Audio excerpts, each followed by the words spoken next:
What's up, y'all? Welcome back to Pillow Talk. My name is Shane Wilson, and as always, I am your host. And today, I have a very special guest. It's me. Hi, I'm the guest. It's me. But in this episode, obviously, I am by myself, just because I wanted to just sit and record an episode of Pillow Talk, and just kind of tell you guys what's been going on in my life. So maybe you'll watch this, maybe you won't, but either way, I'm going to do it. So I hope you enjoy it. So, as you may have noticed, and not that you're an avid watcher, but you may see just that there's a pretty big gap between my last video and this one, and even between my last few videos, there's been big gaps. And the reason for that is just I've had a lot going on in my life. If you know me, you know that that's true, and I'll get into that in a second. Just there's been a lot going on in my life, and it's been hard to kind of make this a priority, just with work and relationships and things like that. And I'll quit beating around the bush. I just got married 2 months ago, and that is it takes up quite a bit of time to get married, and I'm so glad that I did. And I'll talk more about my wife and my marriage here in a second.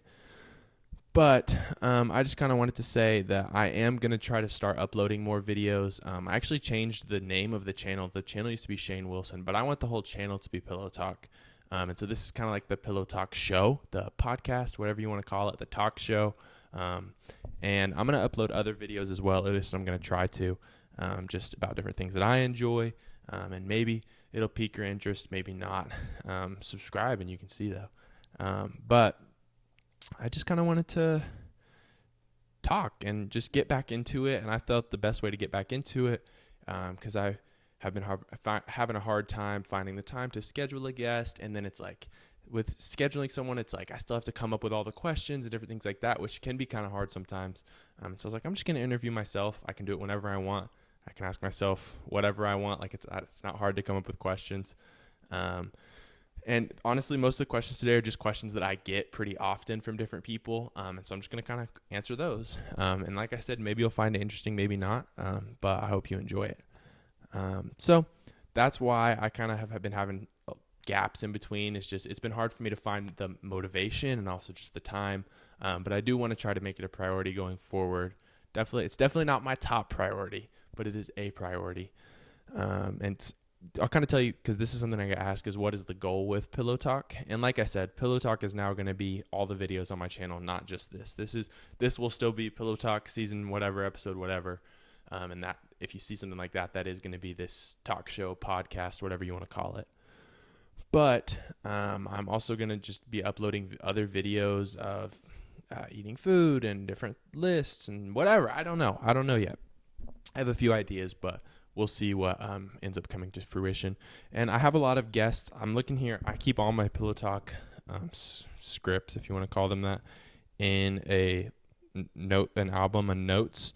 And there's a ton here. Like there's a lot of people, a lot of friends and stuff that I want to interview. And so I plan on doing that soon. Like I said, I needed to get back into it, and I think this is a good way to do it. So hopefully you'll see more episodes coming soon. A question that I often get, which I don't know if I've talked about on the show, is like, where did the idea from Pillow Talk come from? And so I, for a long time, always wanted to do YouTube or some sort of not content creation, but yeah, I guess you could call it content creation. But it was YouTube is what I wanted to do.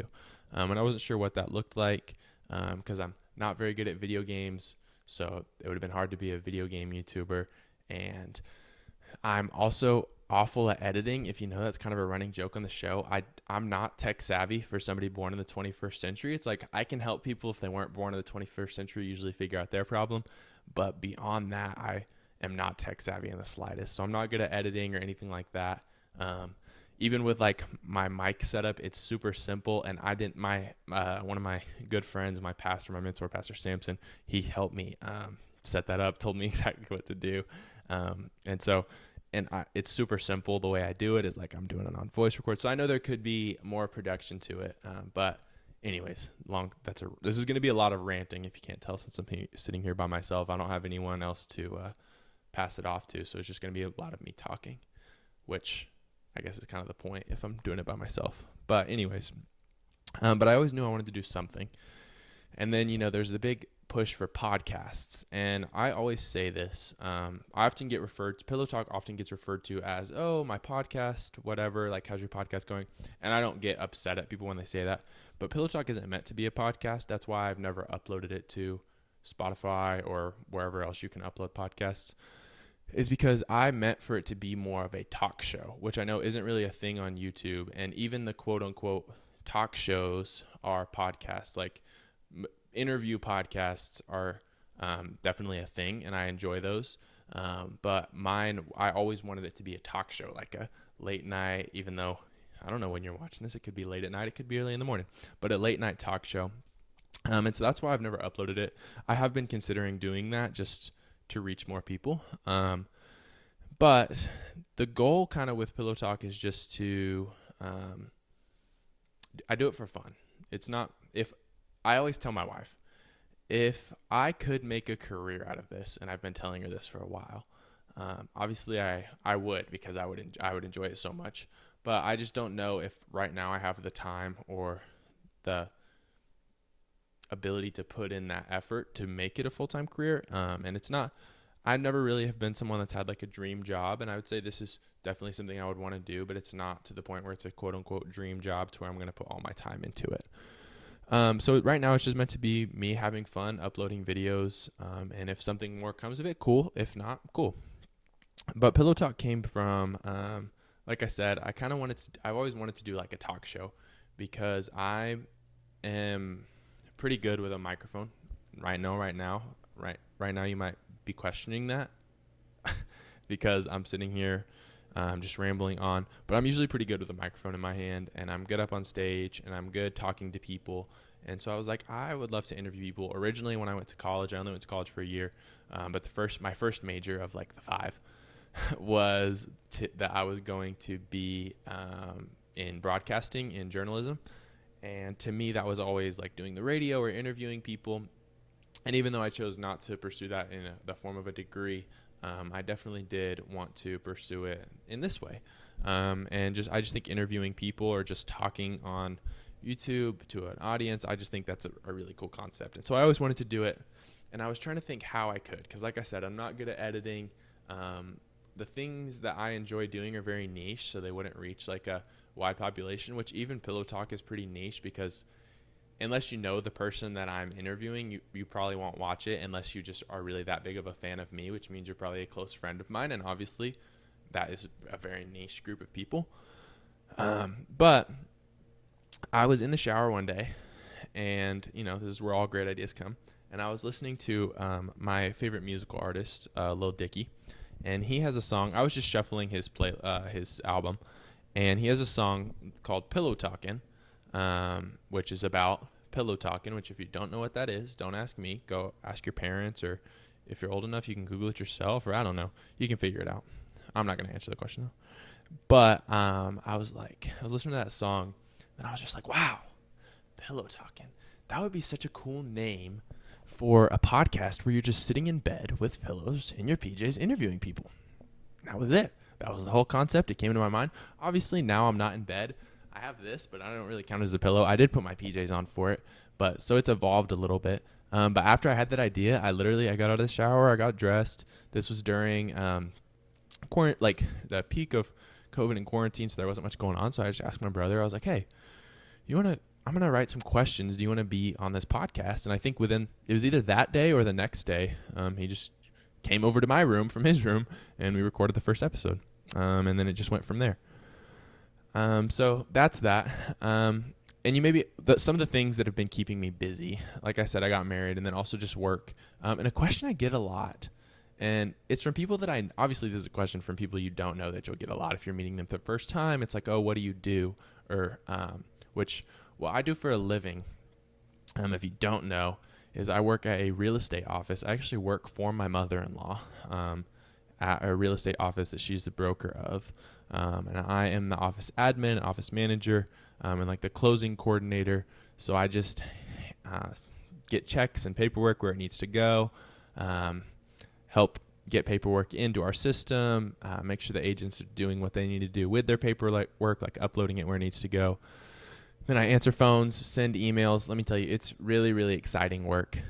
No, I do love it though, because it's enjoyable, because it does keep me on my toes, and it gives me a lot of flexibility, just with my schedule and with my time. And I definitely have learned a lot. And the follow-up question is always, oh, are you planning on getting your real estate license? Which, as of right now, I'm not saying it won't happen, but it's definitely not the plan right now. It was just the job opportunity presented itself, and so I applied and got the job. And then I also now work for my mother-in-law for another place. Yes, I just work for her twice. When I'm on the clock, I work for my mother-in-law, and when I'm off the clock, I work for my wife. So it's fun. No, but I also work for her for a property management company that she runs and owns and started. I'm just doing some maintenance. I don't actually do the maintenance. I just, whenever there is maintenance needs to be done, I get somebody out there to get it done, and they just do showings and stuff like that. So a lot of real estate, a lot of property stuff like that. So like I said, I've learned a lot, and it's definitely really beneficial stuff. It's the kind of thing where people always make jokes like, oh, I wish this is stuff that you learned during school. This is something that I wish you learned during school, with the rental properties, like learning about signing leases and what's and paying rent, and like what's fair and what's not fair, and what are your rights, and blah blah blah blah blah. And then with real estate, with down payments, and getting a house, and all these different things. It's just like, these are things that we should learn during school, which I know is kind of a meme, but really it is really good stuff, and it's definitely helped me a lot. Another question, and I just kind of, like I said, I usually just have like a little bit of a script with questions on it, and these are just questions that I get, which if you have a question for me, if you're watching this, you probably know me, so you can just text me, or you can comment it, and maybe I'll do this again where it's just me answering questions about myself. But the next question that I get a lot is, do I still have my Crocs? I'm wearing socks right now, because I'm at home, and I'm not going to wear shoes in my own house because I'm not a psychopath. But do I still have my Crocs? Yes, I do still have all of my Crocs. The last time I counted, which I don't think I've gotten any pairs since then, I had 30. I may have 31, but I have 30 pairs of Crocs. I live in an apartment down Midtown Oklahoma City with my wife. It's a great apartment for us, but it's not a ton of space, especially in the closet. And there's 2 people sharing it, and so there was not enough room for my entire Croc shelf that I had. So majority of my Crocs are still back at my parents' house, but I think I have like 4 or 5 pairs here. I will admit I don't wear them very often. I'm not blaming her. My wife doesn't love Crocs, and so I choose not to wear them just because I know she enjoys it more if I wear different shoes, if I wear my Jordans or my New Balances or whatever. So I do still wear them on occasion, but not super often. I have considered maybe just like selling them since I'm not wearing them, but I don't know. We'll see what ends up happening. But my parents are letting me leave them at their house, so I'm just going to do that for as long as they'll let me. Just because I appreciate them for that. So I'm going to keep doing that. I have like 4 pairs here. I, of course, brought my Lightning McQueen ones because those are the best ones. And yeah, I mean, that's that. I guess sometime I could upload a video, because the last one I did, I've gotten quite a few pairs since then. I did like a Croc video with all my Crocs, and that video has like over 1,000 views randomly, when most of my videos don't have more than like 100. Like there's a few episodes of Pillow Talk, the first couple, that have like a couple hundred, and then most of the rest get like 70. Some of them only get and then some of my videos only get like 20 views, which, like I said, I'm just doing it for fun, so I don't really care. But, that's the way it goes. But that Croc video just randomly has like 1,000, and it still gets like, I'll still get notifications every once in a while that there's a new comment or something on it, which I appreciate. I think it's funny that there's enough people that care about Crocs to watch a whole YouTube video on my collection. So maybe I'll make a new collection video soon, even though I haven't gotten any new Crocs in a while. And I talked a little bit about my wife, how she doesn't like Crocs. And so since she doesn't like Crocs, you're probably like, dang, is this guy enjoying his marriage at all? You like that segue? Because that was my next question. And am I enjoying married life? Which I've told my parents this, and I've told my in-laws this. I've told a few people. That is obviously the most common question that I'm going to get right now. Like, oh, how's marriage? How's married life? How are you enjoying it? And it's just so funny to me, because I understand it's just people making small talk, and I appreciate them reaching out and asking. But I've only been married for less than 2 months. Our 2 month anniversary is in like 4 days on this upcoming Wednesday. 5 days, 6 days, however, 5 days. Um, but I've only been married for less than 2 months. So if I had any answer other than, oh, my marriage has been great, like I feel like that would be an issue, right? Like I know it's there are like can be some bumps early on. Even it's like I know stories of people getting into fights on their honeymoon, and that doesn't mean their marriage is going to be ruined. But it's like overall, if my marriage was really crappy and sucked the first couple months, that wouldn't be a good sign. So to answer your question, if you're curious, my marriage so far has been absolutely phenomenal. I love my wife more than anything in the world. I love being married to her. I love going to sleep and she's there, and waking up and she's there, and just getting to spend so much time with her because she's the best. But don't tell her I said that. But no, I really do enjoy being married, especially to Destiny. I wouldn't want to do it with anyone else, which I guess means I made the right choice, and she's stuck with me now. But I've enjoyed marriage a lot, and I know I'm going to continue to enjoy it just more and more as it goes on, because it really was the best. And our wedding was so fun. Goes into my next question. It was an absolute party. Even before the reception started, it was just the best day of my life. It was so much fun. Just getting to spend time with my friends. If you watch that last episode of Pillow Talk is 9 of my Tim's groomsmen. So I got to spend the early morning and day with them. And so obviously that was just so much fun. And then family that came from out of town, getting to talk to them and different people. And then just from the moment that Destiny and I had our first look, that's when it became the best day. Just getting to spend that time with her. And I'm pretty emotional. I'm pretty in touch with my emotions, I think, especially for a guy. Because, stigma around toxic masculinity or whatever. I don't know why guys don't feel like they can be emotional, because I'm super emotional. I cry all the time. I cried 3 times on our wedding day, and luckily there's a picture or video of all 3 times. That's cool. But it was really the best day of my life. And I think Destiny has asked me this. I don't know if anyone else has. Is would I change anything about the wedding? And so Destiny was our wedding planner, because she does plan weddings, and she's planned weddings for a little while now, with Faithful Events. And so we had a day of coordinator, but Destiny planned the wedding. And so she did everything, all the meetings and figuring out the different vendors and stuff. And I helped out when she wanted me to. Obviously there are just a lot of things that I don't know that she did know, and she asked my preference on just about everything. And guys, if you're getting married, let me tell you this: if your fiance asks you your preference on something for your wedding, try not to say I don't care, because I know you think like, oh, it's going to be easy so she can take her choice. She wants you to care. So I did try to give my opinion whenever it was asked. And if I felt a certain way about a certain thing, I definitely let Destiny know that. But it really was the perfect wedding and the perfect day and the absolute party. The one thing that I would change about the wedding is I would tell the fire department of Edmond that there was going to be a lot of fires that day, and to get it under control earlier, because that did prevent a lot of people from being able to come to the wedding, because it was in Bixby, and so that backed up the roads. But in all seriousness, the one thing I would change about the wedding is something my mom has been giving me crap about, and the only reason I would change it isn't even because I feel bad, Mom. It's because you're giving me crap about it, and so I don't even feel bad. I felt bad when you first said it, but now that you've mentioned it like 4 times, I don't feel bad anymore, and I'm looking right at you right now. Is when I came in, I escorted my mom down the aisle, and my dad was behind us, and then I was going back around to come in with the officiants. And I knew that like there was a certain, like, we were on a time limit, and I was just, I never got stressed out. I never got nervous. I never got anxious before the wedding. But I definitely wanted to make sure that if we were off time, it wasn't my fault. And so I walked my mom down the aisle, and I'm like, I'm pretty sure that I should already be back, because I'm pretty sure this is the part where I should be walking. So I dropped my mom off at her chair, and I fist bumped my dad, and I started booking it. And I heard my mom. She goes, "You didn't give me a hug." And I'm like, "I'm sorry, I gotta go." And she has given me crap about not giving her a hug like multiple times. And when she first said, "Oh, you didn't give me a hug," like right then, I was already too far to where I couldn't have gone back. But I was like, "Dang, why I should have given her a hug." And then even the first time she mentioned it to me, like kind of jokingly, like, "Oh, you didn't even give," I did feel bad. But now that she's mentioned it so many times, I don't feel bad anymore. I just wish I would have done it so she would just move on, Mom. Okay, you hear me? I'm calling you out right now, Stephanie. No, I am kidding. My mom's the best.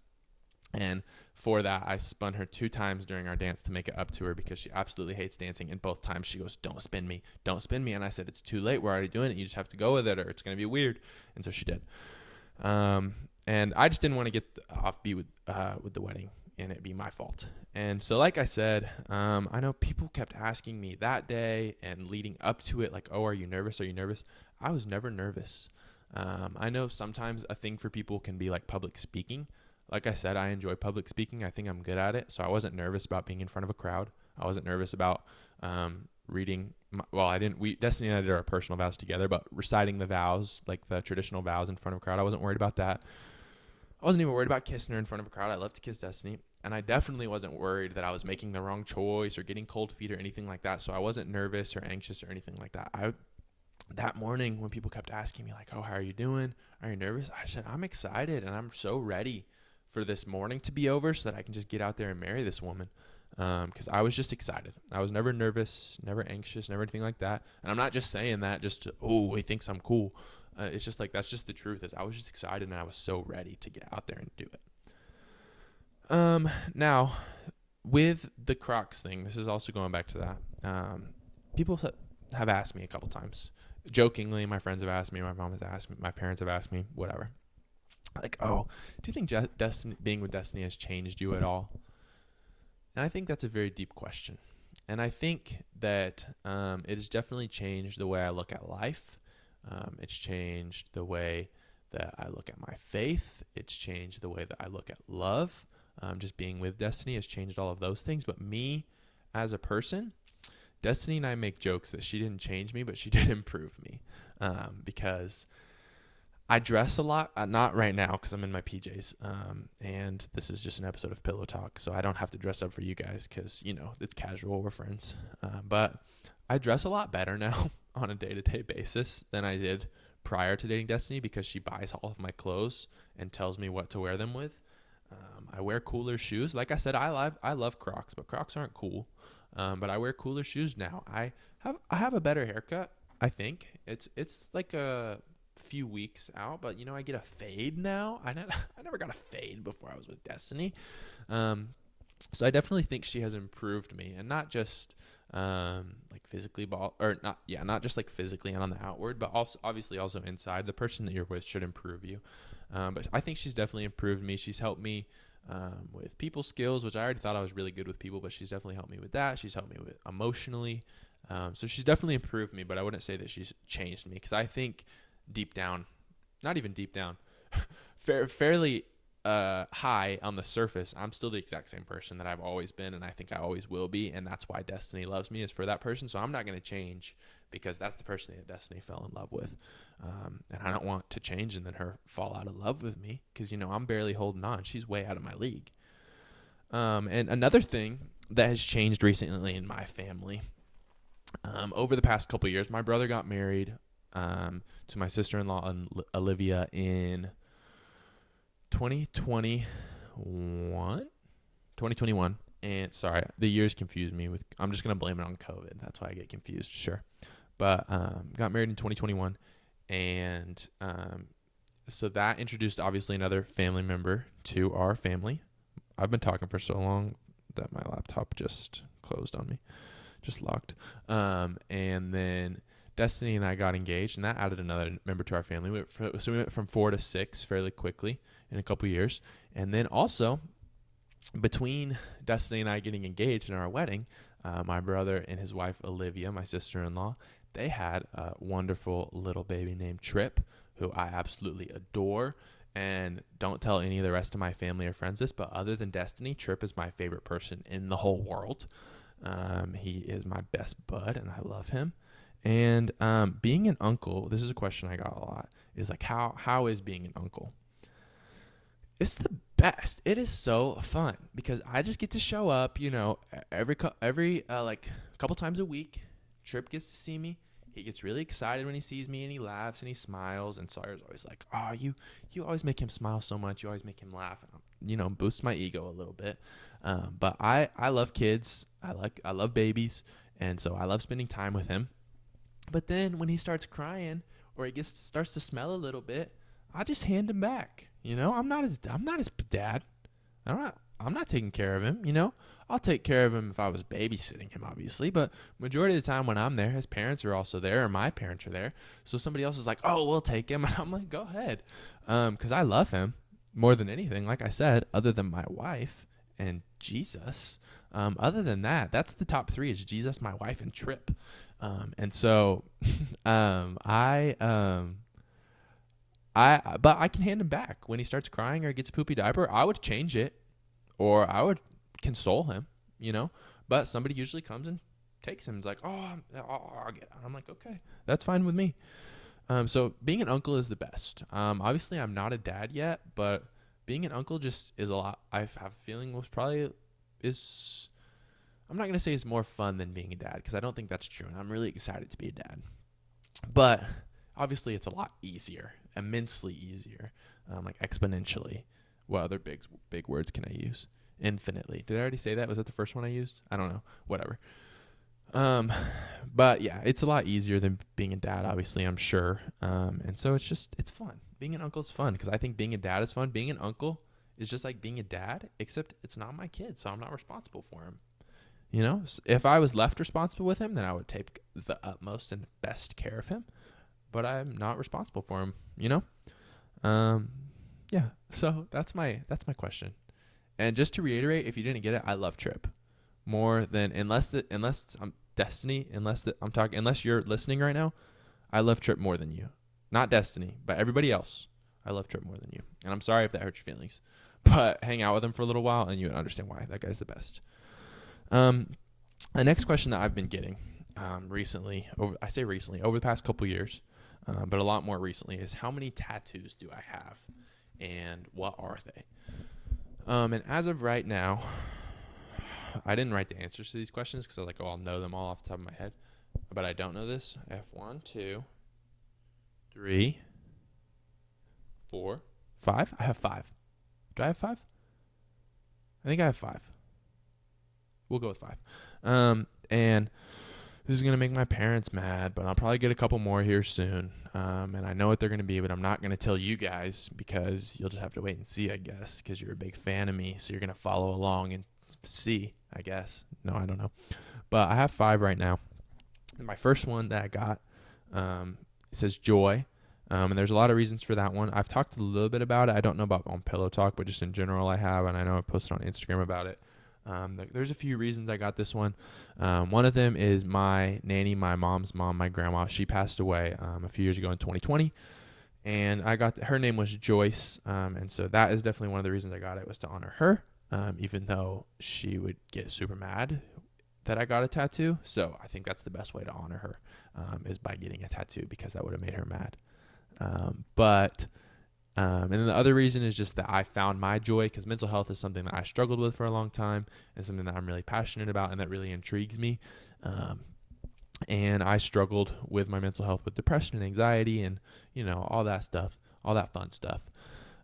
But I found my joy. And now, even though I get sad sometimes and I get upset and I still get anxious, it's like I have that everlasting underlying joy that, in my opinion, can only be found from the Lord. And I get a lot of my happiness on the day-to-day from Destiny, but I would say my joy comes from the Lord, but she definitely helped me understand that and find that by seeking the Lord. And so I need to give her credit for that as well. But that's why I got that one, even though the joy, I got it before Destiny and I were together. I got it like 2 weeks after our first date, when she hated me. Because she didn't like me back in the day. That's a fun story.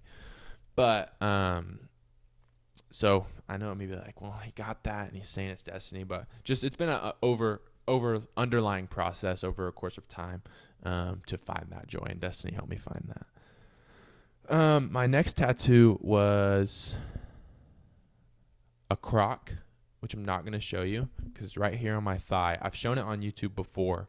And so I guess if you really want to see it, you'll just have to go find that video and watch it through all the way to the end, and don't skip through the ads. I'm just kidding. I don't know if there are ads on my videos. I don't think there are. Maybe there are, and I just don't get money from them. I have no idea because I don't watch my own videos. But I have a croc right here on my thigh. It's only about that big. And the shoe, not the animal, obviously. That would be weird if I had a crocodile on my leg. What? No, I have a rubber clog on my leg because that is so much more normal. And then my next one was this fish that I have right here. Which, let me move this bracelet that I got on my honeymoon in Mexico. Let me move that out of the way. I have this fish. I don't know how well you can see it, but oh well. Next time, if you haven't seen it, just ask me to see it next time. It's just a little fish. Destiny and I got them matching much earlier in a relationship than people should ever get matching tattoos, and we knew that, so that's why we didn't really tell anybody. Obviously, it worked out for the best, and we both knew it was going to work out for the best, so we weren't worried about it. But we knew that other people would judge us because we would definitely judge another couple if they did that, so we knew it was cringy of us, but we did it anyways. And that is because we got a fish. We actually got him I think a week before we started dating. If it wasn't a week before, she'll correct me. She's great at that. But we have a fish. We had a fish named Wells. He actually just died within the past couple of weeks, which is kind of sad, and we buried him out there outside of our apartment. But now it makes it even sweeter that we have the tattoo for him. Then my next one was, I don't remember. I have two that I got fairly close together, and I don't remember which one came first, to be quite honest with you. I think it was this one. It says Psalm 73:24, which my brother tried to correct me after I got it, which I don't know what, I don't know. It's like, to me, it's like you shouldn't have, because it's like if it was wrong, it's like, well, now I'm just screwed. And say it should have been Psalms 73:24. But everything I found on Google, there were a couple that said Psalms. I'll admit that, but majority of them did say Psalm, and it's from the 73rd Psalm, not the 73rd Psalms. But I understand why he did say it was Psalms, so I'm not going to argue. But I think either one is correct, but this is what I chose to do because this is how I usually say it if I'm quoting it. But Psalm 73:24, which is speaking to God, and it's, you guide me with your counsel, and you lead me to a glorious destiny. So if you didn't get it, I want you to back it up and listen to it again until you get it. And then if you watch it, you have to watch it minimum 6 times. And if you still don't get it, then text me or DM me or comment, and I'll explain it to you. Okay. But I want you to watch it 6 times. If you don't get it by the 6th time, I'm going to make fun of you if you ask. But yeah. And then I have a 3 right here, which you can't see, which honestly I need to get it fixed a little bit. The shading wasn't great, which I don't remember where I went, so I'm not going to call them out. Even if I did, I wouldn't do that because that's a mean thing to do. But we got it right around the time that Tripp was born. But even though I love Tripp more than anything, it's not for him. Maybe that can be like a double meaning. I don't know. But the reason we got it, Destiny and I got a matching, is that's actually the 3 on the front door of our apartment. And I moved in here prior to, we got it a couple months after Tripp was born because we got it after I moved in here. And I moved in here before Destiny did and lived here for a little while myself, which there's a couple episodes of Pillow Talk here, so this isn't news to you. Another question that I get, and this is something, it's kind of funny that I've talked to my father-in-law about, JJ, who has been on Pillow Talk, and you should go watch that episode if you haven't. It's fantastic. He's a great interview, very interesting guy. But he and I were talking the other day, it was a couple weeks ago, I don't know, about just the difference in generations, about how, like, for me, for entertainment, I listen to podcasts and I watch YouTube. I watch TV sometimes, but I would say probably 90 to 95% of the time, if I'm by myself watching TV, I'm watching YouTube. And then there's some times where I watch TV because I have the shows that I watch by myself every once in a while. Like there's some I'm planning on starting soon. But there are shows that are on sometimes, like The Mandalorian. Like I watch that when it comes out. Which, is that TV or is that streaming? I don't know. That's up for you to decide. But I watch YouTube most of the time for entertainment. And I watch a lot of YouTube videos. I watch all kinds of different YouTube videos about sports and video games. Like I love Pokemon, and I know I'm a nerd. That's fine. I embrace that.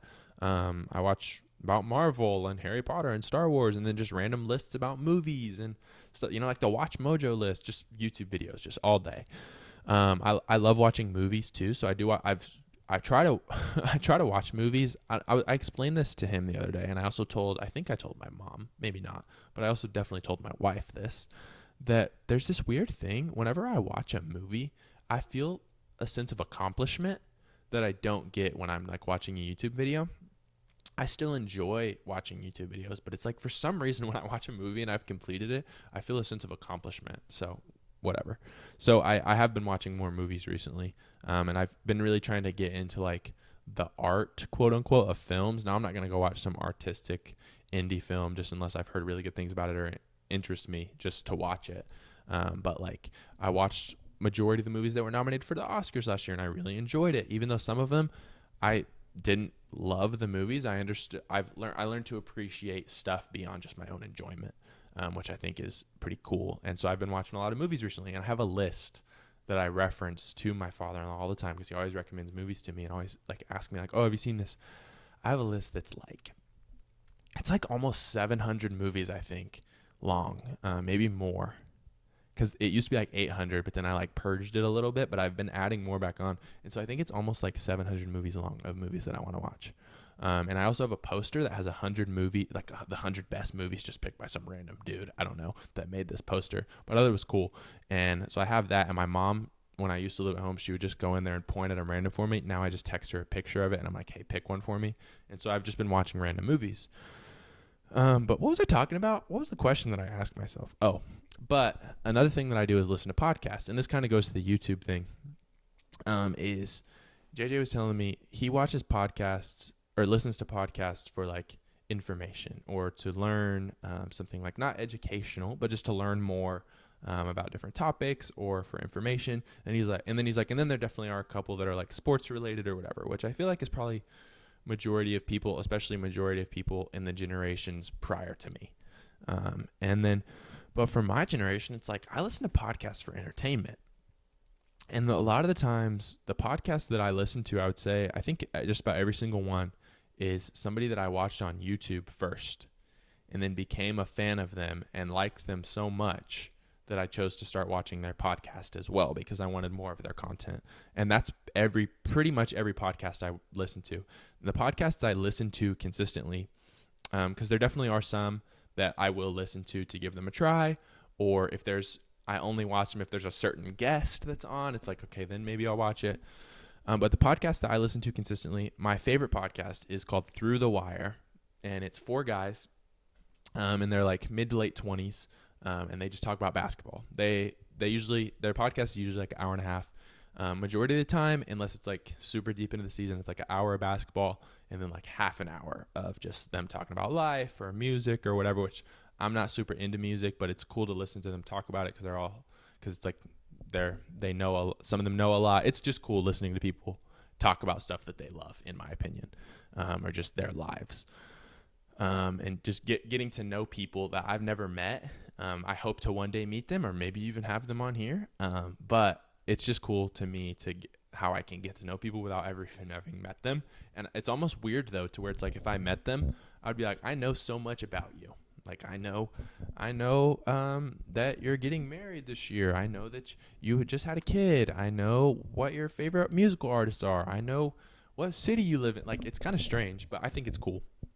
But that's my favorite podcast, Through the Wire. And one of the guys that got me into it is one of the guys on there named Kenny Beecham, King of the Fourth Quarter, and he's my favorite YouTuber. And I have a question right here asking myself about that. He's my favorite YouTuber. I love him, and so that's what got me into it. It's him, his cousin, and 2 of his friends.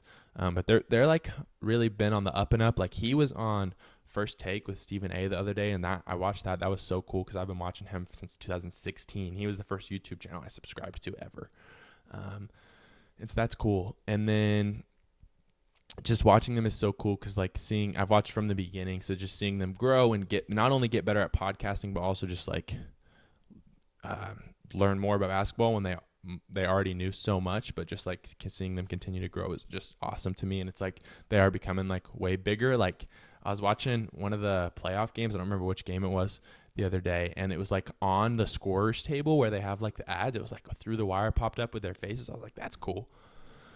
So that's my favorite podcast. The other podcasts that I listen to consistently are Ear Biscuits, which is Rhett and Link's podcast. I love Rhett and Link. And I'll say I'm a newbie to Rhett and Link. I just got on them like some point last year. Started watching their videos, but then I've started listening to the Ear Biscuits because I think that they're absolutely hilarious and 2 interesting guys, and I love their dynamic. And they're both so intelligent, but not in an intimidating way, but in an endearing way because they're so likable. I listened to The Old Man and the Three, which is JJ Redick and Tommy Alter, where they talk about the NBA, what's going on, and then it's usually an interview with either a current player or a former player or a coach or some sports media person or another form of athlete or whoever. And it's just so cool. I love JJ Redick because the way he understands basketball, which I'm sure is probably most basketball players, but to me, the way he can word it so eloquently and make it make sense for a normal person like me is just incredible. The way he understands the game of basketball and the questions that he asks these guys, and he would be one of the only people that could ask them that. I know there's more podcasts every day, and more and more athletes and stuff are having podcasts, but like the people he can get on there are just so cool because of who he is, like as a former NBA player and now as an analyst and whatever. It's just so cool. Like when you have Steph Curry on there, like I'm not the biggest Steph Curry fan in the world, but it's like getting Steph Curry on a podcast is huge. Like he doesn't really do stuff like that. And so I just thought that was so cool. Another podcast that I listen to, this one I don't listen to as consistently. I usually listen to it if I've already listened to all the other ones for the week, is Popcorn Culture, which is just these two brothers that I watch on YouTube called the Super Carlin Brothers. And they're big into like a lot of the fandoms that I'm into. So like Marvel, Harry Potter, Star Wars, Disney, Pixar, whatever. I'm not a Disney adult though. I don't like it that much. But I really enjoy them, and so I listen to their podcast. They talk a little bit about that stuff, but then also just what's going on in their lives and random stuff. And then the other podcast that I listen to, which maybe I'll get some flack for this, maybe not, I don't know, but I enjoy listening to it, and I was just listening to it on my way home, is the BFFs podcast with Dave Portnoy and Josh Richards and Brianna Chicken Fry. I think it is the funniest dynamic in the world, having Dave Portnoy talking on them, the president of Barstool Sports, who is almost 50, just talking about these TikTokers and people that he doesn't know, and he doesn't know who they are or why they're famous or why they're important or anything like that. And then these two people that are just in that world, who I think are both very enjoyable in their own rights. Say what you will about TikTok and all that. I don't really care. I enjoy TikTok and I like watching it. But I just love their podcast. I think it's so funny. And it's where I get my not important news, for like the stuff that doesn't really matter. Like social media drama and like pop culture and stuff. Now for my real news, I get it from a reliable source. I go on Twitter every morning. That's where I get my real news because it's reliable, because it's the internet. And let's see. I feel like I'm missing a podcast. Those are all the ones I listen to consistently though, but I feel like I'm missing one. Oh, another one that I've been listening to recently is, what's it called? All Good Things, I think. I don't know. I just know it's Jason Nash's podcast, and he just has some cool guests on there. And so I enjoy that one as well. But I'd say that is one where it really depends on the guest, because I enjoy Jason, but I don't want to listen to a whole interview with someone if I don't really care about them. That's why I love JJ Redick's podcast, because I love basketball and the NBA so much that I'll pretty much listen to every single episode, because it's like, oh, I know who that is, and I want to hear them talk about basketball or their or whatever. So those are the podcasts I listen to, and then I watch. I think I'm subscribed to probably like 60 YouTube channels, like a ton. And I like I said, I love watching YouTube. So I just have two more questions, and they're the two questions that I ask everyone on Pillow Talk. Is what is my Mount Rushmore? And this was kind of got me into a debate with my wife one time, because I asked her I asked it on a video of her versus my brother, who knew me better, and she won anyways. But then she was mad because she got the Mount Rushmore one wrong, because the first time we talked about it, apparently I told her someone else, which I'm not saying I didn't. I just don't really remember. But apparently I told her someone else, and then it was this answer, whatever. Mine has changed, and I think it's okay for it to change depending on who you really enjoy during that time. And so my answer has changed since the last time that I talked about it. And I think the last time I addressed it on the internet was when she asked me on Pillow Talk, when she was the host and I was the guest. So I've been a guest before. This is my second time as a guest and my 25th time as a host, I think. What is my Mount Rushmore? And I'll say there's one person on there that is definitely the same, and that is John Cena. No doubt in my mind, John Cena is the easiest name for me to come up with. I have a cardboard cutout of him literally right there staring at me. Hey, buddy, you look good today. Very handsome and strong. Nice jorts. And then the second one, and this is not in like I said, John Cena is the first person that pops into my mind, but these aren't necessarily in order. But the second one is Lil Dicky. I talked about him earlier. He's my favorite musical artist, even though he's only come out with one album, and it's been forever since he dropped another album. And I know he's had a couple singles, and they have been really fun songs. But I really like his TV show, but I really want him to come out with an album. Long story short, I want him to drop an album. But he's on there, Lil Dicky. Shout out Dave. Next, this is where I struggled. Last time I answered it was Russell Westbrook and Baker Mayfield. Baker Mayfield is no longer on there. I don't dislike him or anything like that. It's just there are more people recently that I like him. Maybe he'll have a really good season. I'll get on the bandwagon. But no, I love Baker. He's definitely my favorite like OU athlete of all time, and he's still my favorite football player of all time. Yeah, my favorite football player of all time. And I had to think about it, but he is no longer on there. Russell Westbrook, I still want to have on there, but I don't know if I can, and let me tell you why. Because if I have Russell Westbrook on there, that means I have 2 NBA players on there, because the fourth person is also an NBA player. And even though I'm a bigger fan of Russell Westbrook than I am of this last person, a lot more of my brain power and time is devoted to this person. And if you know me, and you probably already know what the answer is, I'm going to plug my laptop in, even though I'm almost done, just because it's about to die, is LeBron James. LeBron James is easily on there. I talk about him all the time. I love him. I think he's the greatest basketball player of all time. And no, I won't debate you on it, because I'm not going to change your mind. You're not going to change my mind. I try really hard to not debate people about LeBron, because I try to just enjoy basketball for what it is. Shout out Enjoy Basketball. It's a newsletter and stuff run by King of the Fourth Quarter, the guy I talked about earlier. And I think it's so important to just enjoy it for who it is, for what it is. And so many people are missing out on enjoying LeBron James because they just want to compare him to other people, which I enjoy comparisons and I enjoy debates, but I'm not going to change your mind. You're just going to get mad. We're going to get butthurt, whatever. And it's just like all the stats are always so cherry picked. And I'd say that for somebody arguing for LeBron as well. It's like the stats are always so cherry picked. Like, why does me having to argue for LeBron have to become me crapping on Michael Jordan and whoever else? Like, I don't want to crap on him. I think Michael Jordan is like one of the best athletes of all time. Like, for a long time, nobody held a candle to him. It's like, I don't want to crap on anybody. And so that's why I try to not really get into debates like that. But I saw somebody going outside my window, but the blinds are closed, but I saw somebody moving. I was really hoping it was my wife. I was hoping she was going to be home, but I don't think it's her because she's not off work yet. But anyways, LeBron James is definitely on there. I'm going to go ahead and keep Russell Westbrook on there for now. That's subject to change. Again, Russell Westbrook's my favorite basketball player, my favorite athlete of all time, unless you count John Cena as an athlete. It's kind of up for debate because he's a sports entertainer, a wrestler. Now he's just an actor, I guess. But Russell Westbrook is my favorite athlete of all time. I love everything he did for the city of Oklahoma. I think he's the most entertaining NBA player to watch. Yeah, I think he's the most entertaining NBA player to watch, even now that he's not as good. And I'll admit that he's not as good now as he was. And there were some times where he was pretty bad, not just not good, but pretty bad recently. But I love Russell Westbrook.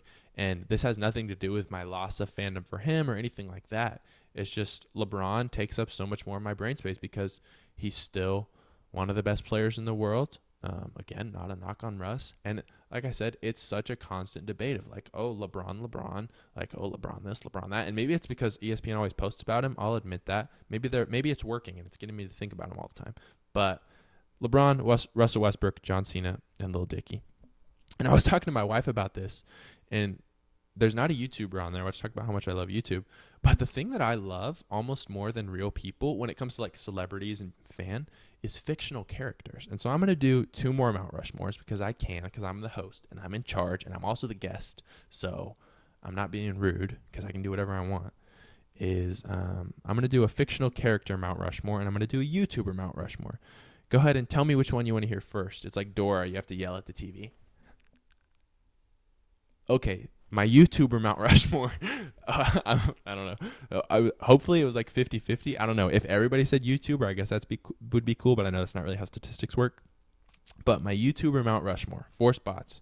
Really hard because, like I said, I'm subscribed to a lot of YouTube channels. I love watching a lot of YouTubers. I love Mr. Beast. I think he's the best. I think he's the best YouTuber ever.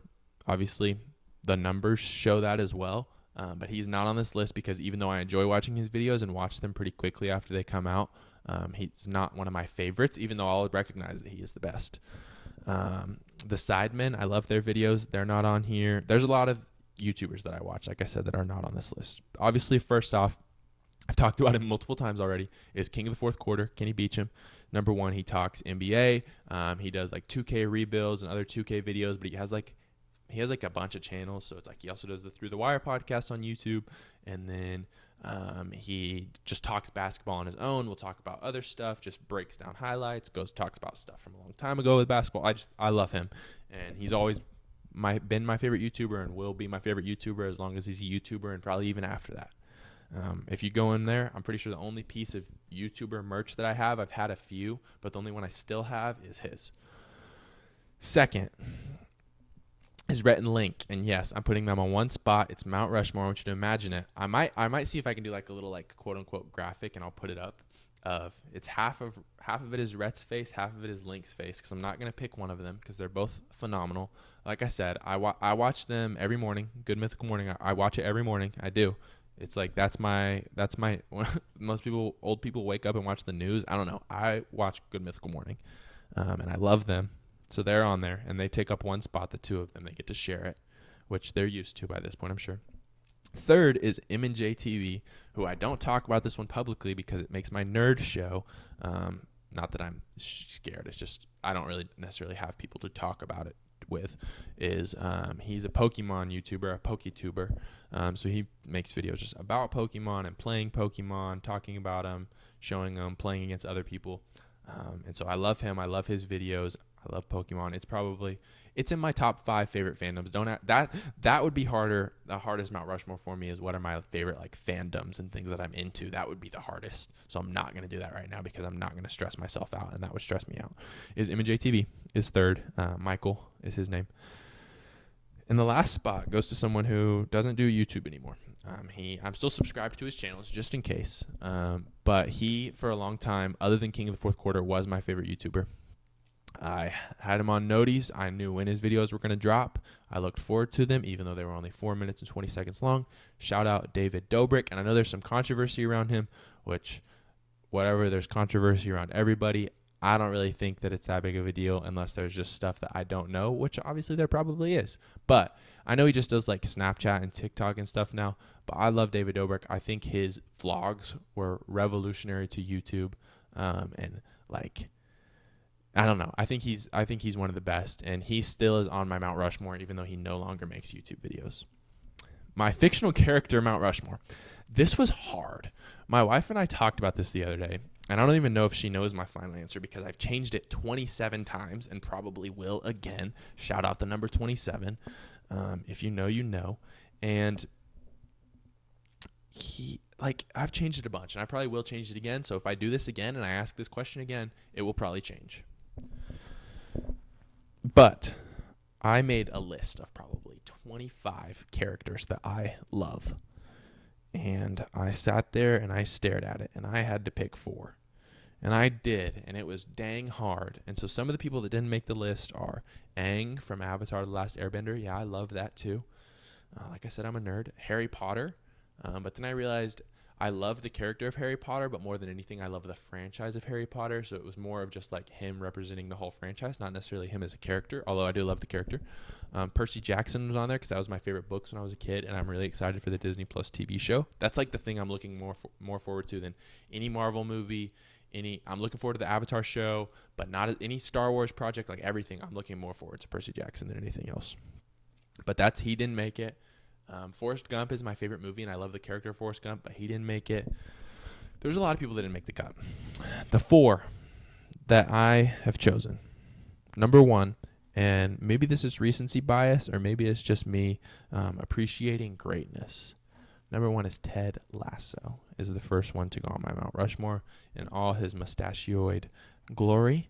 And I love that show. I think that it is, I'm going to see how it finishes. I think there's just 1 episode left if they really do wrap it up after 3 seasons, which I think they'll do some spinoffs, and I think they are going to wrap it up, even though I don't know if they've technically announced it. But I think Ted Lasso is one of the best fictional characters of all time, along with other characters in that show are great. Shout out Roy Kent. um, who I couldn't have on here because that would be a lot of bleeping. But Ted Lasso, I think, is one of the best fictional characters of all time. He's one of my favorites. I love his positivity and just kind of, but how we see how it's kind of hard for him to be positive for everyone else all the time, which is something that I struggled with for a long time, is just being positive and always having a smile on my face and hyping other people up, and then going home and just not talking and being sad because you've exerted all your energy for everyone else. I relate to that. Not as much anymore because I've learned how to process through my emotions and stuff. But anyways, enough about me. Let's talk about Ted. He's the best, and I think that show is phenomenal. I think it is one of the best, if not the best, sitcom of all time. And I'll tell you what I think is the best sitcom of all time next, because a character from that is also on here, and it's going to cause some controversy, I think, but I'm going to stand by it. But I think Ted Lasso is probably in my top 5 favorite TV shows. Again, I could come up with a little ranking in my head. I'm not going to do it right now, but I think it's in my top 5. It's not my favorite, though, because my favorite is also not a sitcom, and a character from that is also on here. So it's 3 TV characters and a movie character. And I want you to guess what it is right now. Who are the other 3? Guess in the comments. Okay. Next, from the greatest sitcom of all time. No, it's not Michael Scott from The Office. No, it's not Joey Tribbiani from Friends. Nope. It's not Ron Swanson from Parks and Rec. It is Phil Dunphy from Modern Family. That's right. I think Modern Family is the greatest sitcom of all time. It was, I believe, 10 or 11 seasons. I don't know. My wife and I watched it. We watched it when we were dating, and we finished it before we got married, actually. But Modern Family is fantastic. From beginning to end, there's a lot of shows, like even The Office, kind of fall off in the last couple seasons. I'll say it. It's still enjoyable and better than most shows, but it falls off. Modern Family is consistently good, consistently makes me laugh, I'm consistently invested in characters. My wife does not cry during movies or TV shows. She cried during that finale of Modern Family. You better believe it. She sobbed like a little baby. And I credit that to how good of a show it is. And I love Phil Dunphy because Destiny and I have always said that's how I'm going to be as a dad. I'm not quite as dumb as Phil Dunphy. I like to think I'm a pretty smart guy, but just fun and goofy and doing silly, crazy stuff and trying to make people laugh and entertaining. That's me as a dad, Phil Dunphy. So I'm going to go Phil Dunphy. Number 3 is my favorite character and the best character from my favorite and the best TV show of all time, Jon Snow from Game of Thrones. I think Jon Snow is the main character of Game of Thrones. If you disagree, that's fine. We can fight about it. It's not Daenerys. It's not Tyrion. I know there are other main characters. It's Jon Snow. Jon Snow is the main character. IMO, in my opinion, for you older folks that don't know the lingo. I love Jon Snow. So he's the next one on the list. Very noble guy. Love that guy. She's my queen, the king of the north, all that stuff. And 4th is Buddy the Elf. If you can't tell, there's a vibe here other than Jon Snow, because Game of Thrones is kind of a sad show sometimes, so he's not the super positive guy. The other 3, extremely positive men. Buddy the Elf. I used to have a cardboard cutout of him behind me on the Pillow Talk set. I don't have it anymore because the cardboard cutout kind of freaked Destiny out, which is understandable. So I only have John Cena now because it made her feel safe because it's John Cena, obviously. But Buddy the Elf, I love him. Best Christmas movie of all time. One of the best movies of all time. Well, I won't say it's one of the best. One of my favorite movies of all time. I do think it's one of the best Christmas movies, though. Probably the best Christmas movie. Rewatch it every year, multiple times. I love Buddy the Elf. So the final question is, what is the biggest animal I could beat in a fight? What is the biggest animal I could beat in a fight? I've talked about this many times. You know what my answer is. And, I think there's been a lot of good points made. A lot of videos have been shown to me, and a lot of science has been shown to me on why I could not beat this animal in a fight. And, I'm going to say I started coming around. Really, I did. And then I was like, no, I could beat a giraffe in a fight. Thanks for watching. See ya.